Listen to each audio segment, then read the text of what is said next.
Rafiki mpendwa na mtazamaji, karibu sana katika chaneli hii. Mungu akubariki kwa kuendelea kufuatilia masomo yote ambayo tunaendelea kuyatoa. Kabla ya kutoa somo la leo, tutanyenyekea kwa maombi. Baba wetu na Mungu, asante kwani unatupenda.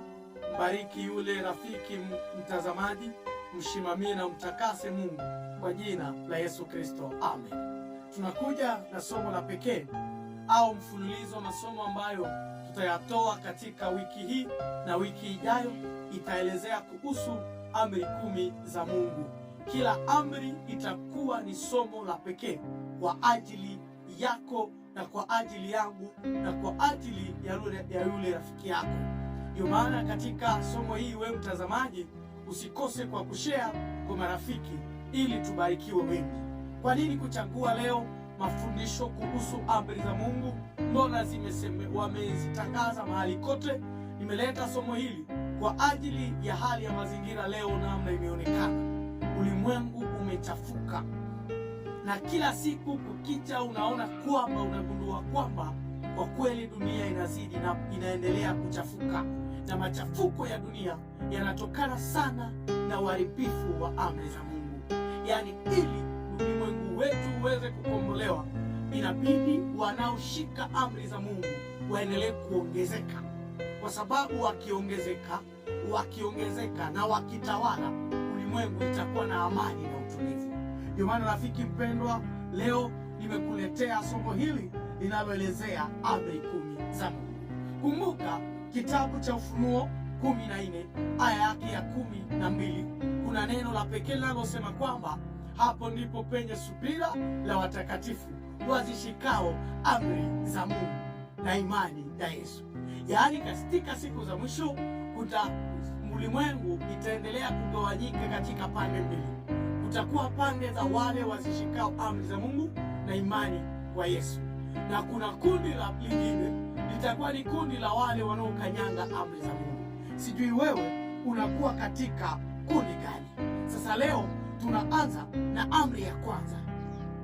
Amri ya kwanza inayosema usiwe na miungu mingine ila mimi. Katika kitabu cha Kutoka 20 aya yake ni ya 3, Mungu anasema usiwe na miungu mingine ila mimi. Hiyo ndiyo amri ya kwanza ambayo tunataka kuielezea hapa.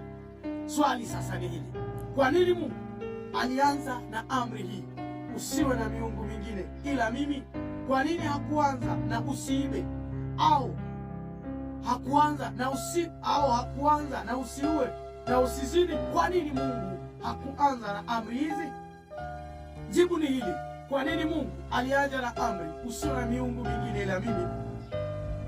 Acha nikuambie rafiki mpendwa kwamba tatizo kubwa la mwanadamu si tabia yake, bali ni nani anayemtawala.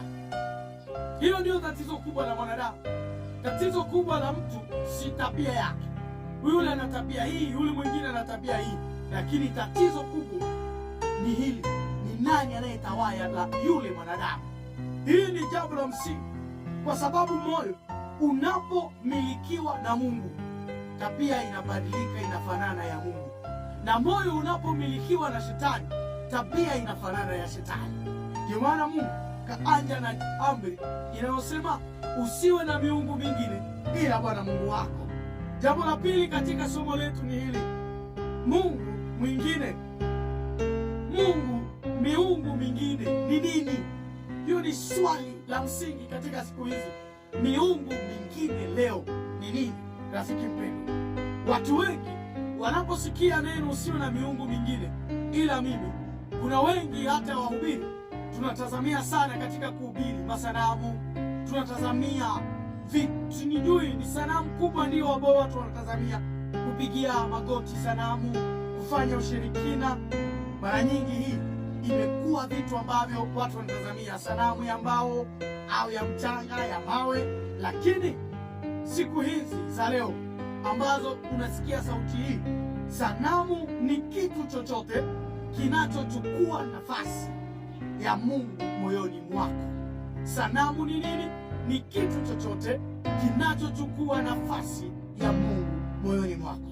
Yaani inaweza kuwa fedha, inaweza kuwa biashara, inaweza kuwa simu yako mkononi, inaweza kuwa mitandao ya kijamii, inaweza kuwa umaarufu wako, inaweza kuwa kazi, inaweza kuwa elimu, inaweza kuwa hata mchumba, mke wako, mume, hata inaweza kuwa cheo chako ambacho umekuwa nacho. Unakuta kwamba hiki kikichukua nafasi kubwa kuliko Mungu, imekuwa na sanamu. Una masanamu mangapi katika maisha yako?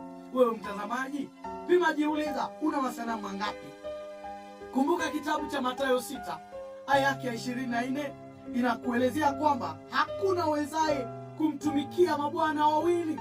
Yesu kasema ukitaka kumtumikia huyu, hautaweza kumtumikia mwingine, hautakuwa mwaminifu kwa mabwana wawili. Ndio maana swala msingi, je, una masanamu mangapi? Elewa amri Mungu kasema usiwe na miungu mingine ila mimi. Tuone hatari sasa ya kuwa na miungu mingine. Tatizo la sanamu si kwamba zinaahidi mengi, lakini hazitoi chochote. Fedha ambazo unazokuwa nazo zinaweza kununua kitanda, lakini fedha ile haitanunua usingizi bora. Fedha inaweza kununua dawa, lakini fedha haitanunua afya bora. Fedha zinaweza kununua nyumba, lakini haziwezi kununua amani. Fedha unaweza kununua, pamoja na fedha unaweza kununua chakula kizuri unachokifurahia, lakini fedha hazitanunua apeti. Fedha zinaweza kununua godoro, zinanunua matela nzuri, lakini hazitakupa usingizi. Ndio maana hapo ndipo Sulemani kasema, aliyekuwa tajiri mkubwa sana wa kupindukia duniani kwa wakati wake, kasema katika Mhubiri 1 aya ya 2 kwamba yote ni ubatili mtupu, yote ni ubatili. Kwa hiyo masanamu yote unayokuwa nayo hayatakupa uzima. Elewa jambo hili mpendwa.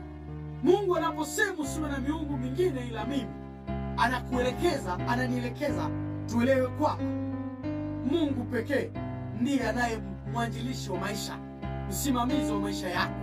Na anapokutangazia usiwe na miungu mingine ila mimi, anataka yeye ndiye akontrol ubongo wako, akontrol maisha yako, akontrol hisia zako.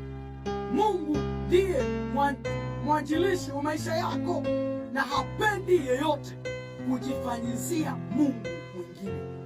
Kuna kauli moja ya Ellen G. White katika kitabu cha Patriarchal Prophet ukurasa wake wa 305 anasema hivi: Mungu anataka kuwa wa kwanza katika mawazo, mapenzi na hisia zetu.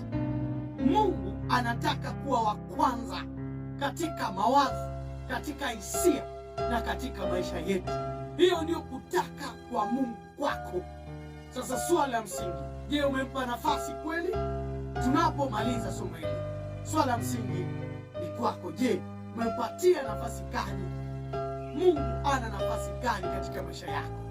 Ni kipi kimechukua nafasi kubwa katika maisha yako? Ni kazi? Ni simu mkononi? Ni mitandao ya kijamii? Ni mume au mke wako? Ni mtoto? Sijui ni fedha? Ni nini ambayo imechukua nafasi yako?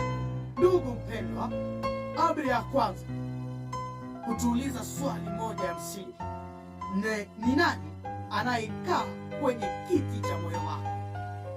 Je, ni Yesu? Na kualika, acha Yesu akae kwa nafasi yako ya kwanza katika moyo wako. Maisha yako itakuwa ya amani na utulivu.